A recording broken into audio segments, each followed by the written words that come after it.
Hormuz நீரிணையில் அமெரிக்க கடற்படை கப்பல் மீது ஈரான் ஏவுகணை தாக்குதல் நடத்தியதாக ஈரான் ஊடகங்கள் தெரிவித்துள்ளன.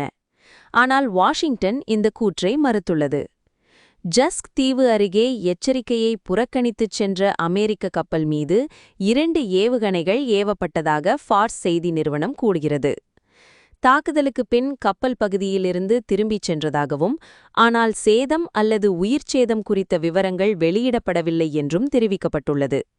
இதற்கிடையே ஹார்முஸ் நீரிணையில் ஈரானின் கட்டுப்பாட்டிலுள்ள புதிய கடல் எல்லைகளை வரைபடமாக ஈரானிய புரட்சி காவல்படை IRGC வெளியிட்டுள்ளது. கெஷ்ம் தீவு முதல் ஐக்கிய அரபு அமீரகத்தின் அல் குவைன் வரையிலான பகுதி இதில் அடங்கும். பிப்ரவரி 28ஆம் தேதி தொடங்கிய மோதலுக்குப் பின் ஏப்ரல் 13ஆம் தேதி அமெரிக்கா கடல் தடையை விதித்தது. பாகிஸ்தான் மத்தியஸ்தத்தில் போர் நிறுத்தம் அறிவிக்கப்பட்ட போதிலும் நிரந்தர ஒப்பந்தம் எட்டப்படவில்லை. ஜனாதிபதி ட்ரம்ப் போர் நிறுத்தத்தை நீட்டித்த நிலையில் ஈரானின் இந்த புதிய அறிவிப்புகள் பிராந்திய பதற்றத்தை மேலும் அதிகரித்துள்ளன. அமெரிக்க அதிகாரிகள் தாக்குதல் நடக்கவில்லை என்று உறுதிப்படுத்தியுள்ளனர்.